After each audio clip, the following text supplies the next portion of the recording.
Hello बच्चों, कैसे हो। 12वीं कक्षा में आरोह भाग 2 काव्य भाग में चौथा पाठ था अपना लक्ष्मण मूर्छा और राम का विलाप। इसमें हमने 2 दोहे पढ़े थे, जिसमें हनुमान जी संजीवनी लेकर आते हैं और भरत जी उन्हें अपने बाण से गिरा देते हैं, और उसके पश्चात सारा वृतांत पता चलने के बाद हनुमान जी वापस जाते हैं भरत जी के स्वभाव की सराहना करते हुए। अब इसके बाद चौपाइयाँ हैं, तो देखिए,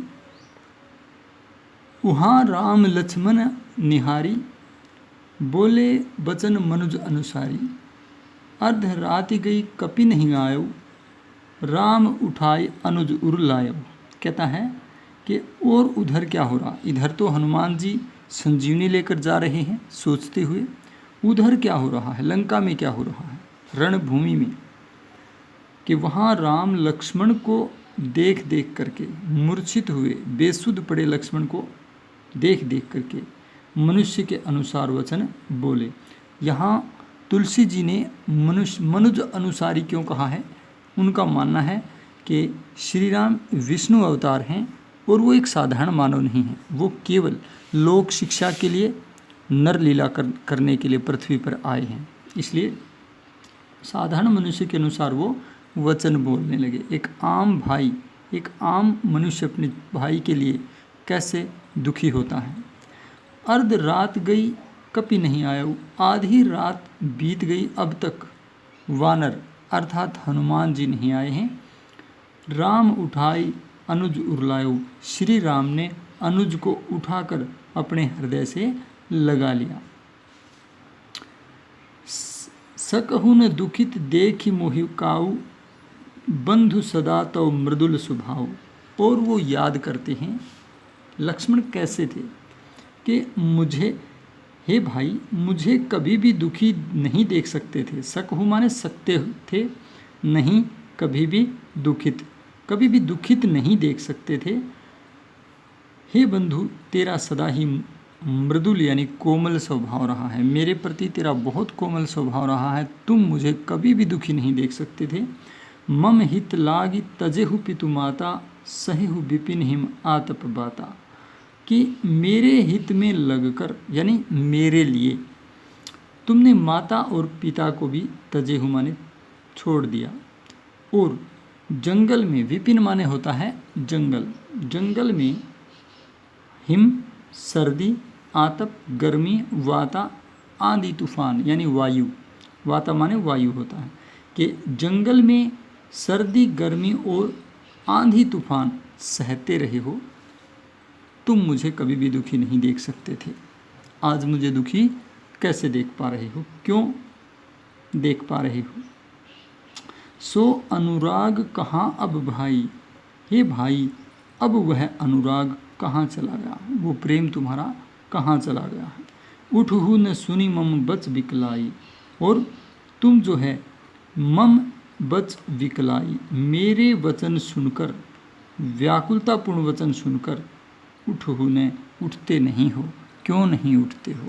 कि भाई, तुम मुझे कभी दुखी नहीं देख सकते थे, आज क्या हो गया है कि तुम मुझे व्याकुल देखकर भी उठ नहीं रहे हो। ये अलग बात है कि जब आदमी विचलित हो जाता है, दुखी हो जाता है, तो वो विक्षिप्त सा हो जाता है और तर्क वितर्क नहीं सोच पाता कि लक्ष्मण मूर्छित हैं और वो राम की बात नहीं सुन रहे हैं, राम को इस बात की सुध नहीं है। जो जन त्यों बंधु बिछोहु, और यदि जानता वन में भाई से बिछोह हो जाएगा, वियोग हो जाएगा, भाई से बिछुड़ जाऊंगा। पिता वचन मनतेव नहीं ओहु, पिता के वचन मानकर आता ही नहीं, मैं इस वन में आता ही नहीं, मैं पिता के वचनों की भी उल्लंघन कर देता। अगर मुझे पता होता मैं अपने प्रिय भाई को खो दूंगा, प्रिय भाई से बिछुड़ जाऊंगा। ये सारी बातें श्री राम एक विक्षिप्त व्यक्ति के रूप में कह रहे हैं, क्योंकि जब कोई बहुत गहरी पीड़ा में होता है, वो विलाप करता है, तो तर्क वितर्क भूल जाता है, जो काम वो नहीं कर सकता है वो भी करने की बात कह देता है। तो ऐसे ही राम कभी भी पिता के वचन नहीं छोड़ सकते और नहीं छोड़ते, लेकिन फिर भी वो व्याकुलता में ऐसा कहे जा रहे हैं।